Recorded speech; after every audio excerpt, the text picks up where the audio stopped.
بأول مرة وقعت عليه عيوني تاليا أحسست فيه. بسم الله الرحمن الرحيم. اللهم ربنا آتنا في الدنيا حسنة وفي الآخرة حسنة وقنا عذاب النار. السلام علیکم ورحمة الله وبرکاته. ښه راغلاست د تفسیر څلورم درسه. نن د الله جل جلاله په مرسته خپل درس ته دوام ورکوو او نوي آیتونه به تفسیر کړو. زموږ د نن ورځ درس د سورې بقره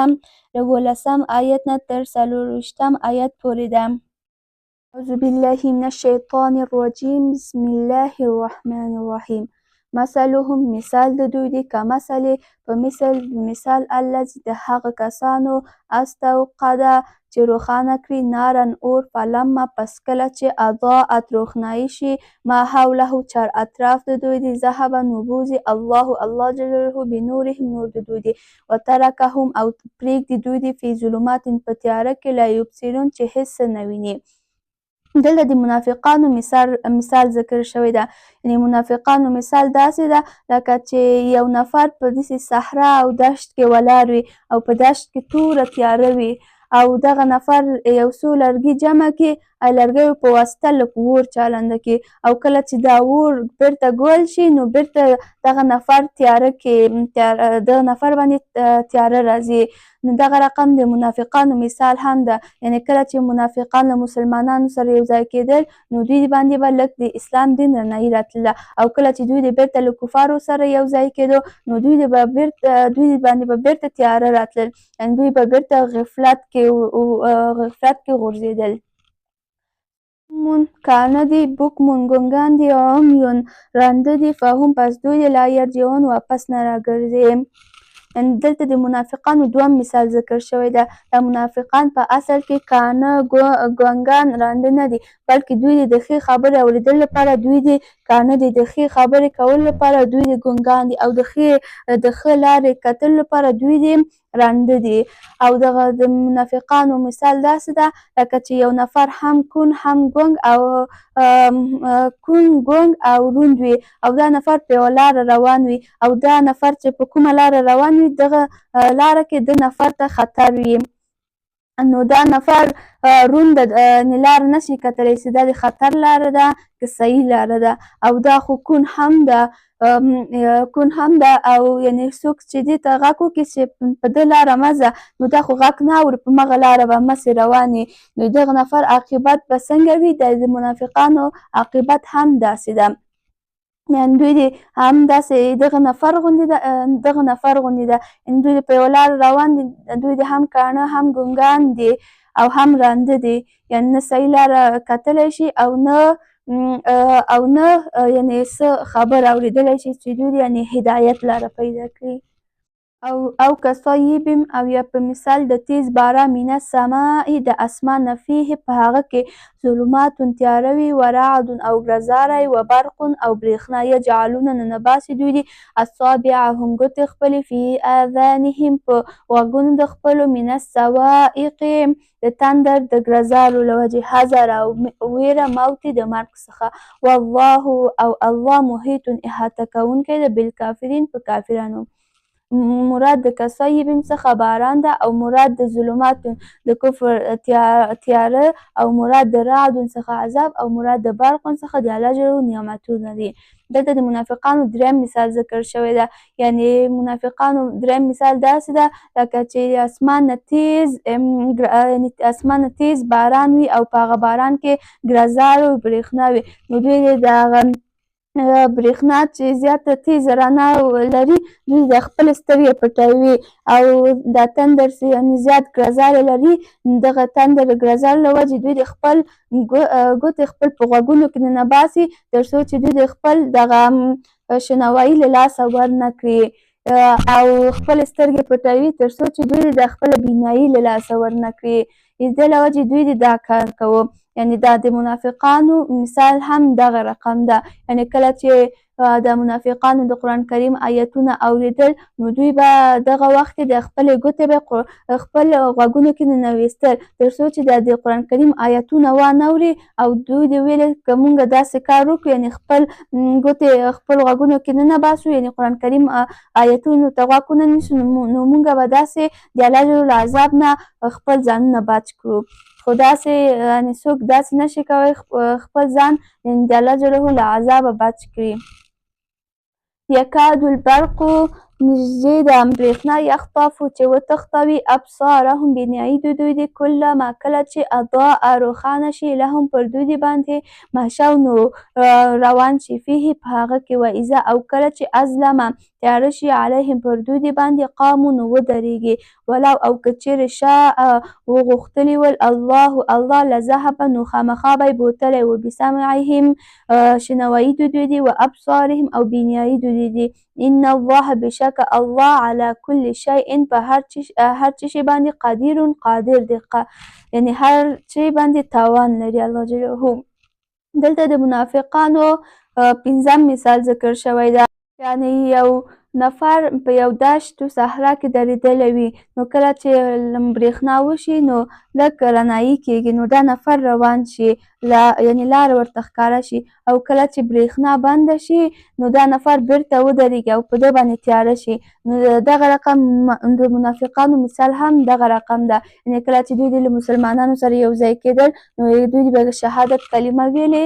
دغه له وجې به په دوی باندې به رڼایي راتلله او کله چې دوی بیرته کفار وشکتلل نو دوی به بیرته په غفلت یا الله جل نافرماني کې به غورځېدل او بیرته به په دوی باندې تیاره راتله. یا ایها الناس ای خلکو اعبدو عبادت وکړئ تاسو ربکم پروردګار خپل الذي هغه ذات چې خلقکم پیدا کړي یاستئ تاسو والذین او هغه کسان چې من قبلکم مخکې ستاسو څخه ولعلکم دې په خاطر چې تاسو تتقون وویریږئ پرهیزګاره شئ. دلته الله جل عام خطاب کړی ده یعنی هم مسلمانانو ته او هم کفارو ته خطاب کړی ده یعنی ای خلکو تاسو د الله جل عبادت وکړئ یعنی د هغه ذات عبادت تاسو وکړئ چې تاسو یې پیدا کړي یاستئ او هغه کسان چې مخکې د تاسو څخه ول هغه یې پیدا کړي دي. یعنی د عبادت لایق فقط الله جل ده. دا څوک چې د خوسي د لمر د سپوږمۍ د بوتانو عبادت کوي دا شرک ده. یعنی د عبادت لایق فقط الله ده فقط باید د الله عبادت وشي. هغه ذات چې جعل ویګرځوه لکم تاسو ته ارض ځمکه فراشن لکه فرش والسماء او اسمان بناء لکه چت وانزل او نازل کړو من السماء د اسمان نه ماء اوبه فاخرج پس راویویستو به د باران په واسطه من الثمرات میوې رزقا روزي لکم تاسو ته فلا تجعلوا پس مه ګرځوئ تاسو لله الله سره اندادا شریک وانتم او تاسو تعلمون پوهیږئ. یعنی الله جل د ځمکه او اسمان په 15 ورځو او 6 شپو کې پیدا کړو او الله جل ځمکه یې داسې پیدا کړل لکه فرش او اسمان یې لکه چت غوندې پیدا کړو او بیا کله چې الله جل اسمان پیدا کړو اسمان نه باران را نزل کړو او د دغه باران په واسطه ځمکه شنه شوله او هغه نه یعنی انسانانو لپاره روزي ترې راووتله یعنی میوې او سبزي دغه رقم شیان یعنی انسانانو لپاره روزي راووتله. فلا تجعلوا لله اندادا وانتم تعلمون. دلته الله جل فرمایل دي یعنی تاسو ښه پوهیږئ چې د دغه ټولو شیانو خالق فقط الله ده او ښه پوهیږئ چې الله شریک نه لري نو تاسو بیا ولې الله جل سره شریک نیسئ یعنی دې حال کې چې تاسو ښه پوهیږئ خو بیا هم نو تاسو شریک نیسئ. الله جل فرمایل چې تاسو دا کار مه کوئ الله جل سره تاسو شریک مه نیسئ. او که چیرې کنتم استئ تاسو فی ریب په شک مما د هغه څه نه چې نزلنا نازل کړي دي مونږ علی عبدنا په بنده خپل فاتو پس راوړئ تاسو بصورت یوه سوره من مثله په مثل د دغه ودعو او وغواړئ تاسو شهداءکم ګواهان خپل من دون الله بغیر د الله جل جلاله څخه ان کنتم که چیرې استئ تاسو صادقان یعنی رښتونکي خپل په خبره کې. دغه کفارو وویل چې دا قرآن کریم د الله کلام نه ده د بشر کلام ده نو الله جل جلاله بیا محمد صلی الله علیه وسلم ته وفرمایل چې ته دغه ته ورته وایه که چیرې دا قرآن کریم د الله کلام نه وي د بشر کلام وي نو که خو دا قرآن کریم د بشر کلام وي نو تاسو هم د قرآن کریم غوندې یوه سوره راوړئ او که چیرې سوره نشئ راوړلی نو یو آیت راوړئ که چیرې یعنې تاسو خپله خبرو کې رښتونکي یاستئ او یعنې دا ځمکه کې یعنې څومره خلک وي همغه ټولو نه کومک وغواړئ فقط الله نه کومک مه غواړئ ځکه چې د قرآن کریم خو الله جل را نازل کړی ده او که چیرې الله جل دوی د الله جل نه کومک وغواړي او الله جل دوی سره کومک وکړي او قرآن کریم غوندې دوی ته یو آیت را نازل کړي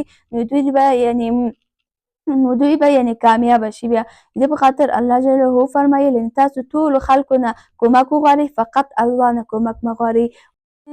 فإن لم تفعلوا که چیرې ونه کړ تاسو ولا تفعلوا نو هیڅ وخت به یې ونه شي کړی تاسو فاتقوا پس وویرېږئ تاسو ناره اور څخه التي هغه چې وقودها خشا کې به وي د هغه ناسو خلک والحجارة او تیږې اعدت تیارې شوي به وي للکافرین د کافرانو لپاره دلته الله جل کفارو ته وفرمیل یعنې تاسو د قرآن کریم غوندې نه آیت راوړلی شئ او نه به تاسو قرآن کریم غوندې آیت رابوئ تاسو پس تاسو د جهنم له عذاب نه وویرېږئ چې د دغه یعنې د دغه اور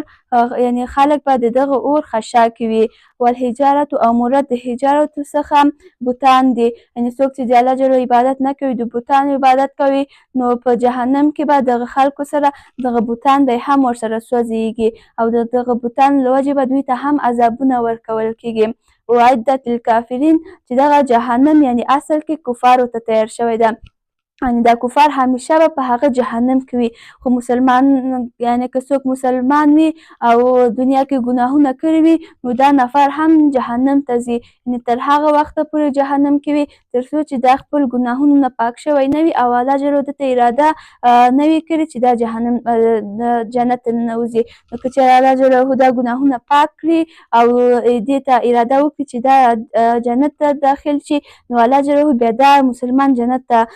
ننباسي خو کفار هیڅ وخت جنت ته نشي ننوتلی او دوی د ابد تر ابد ځای پورې به جهنم وي دوی به تر ابده پورې جهنم کې به پاتې وي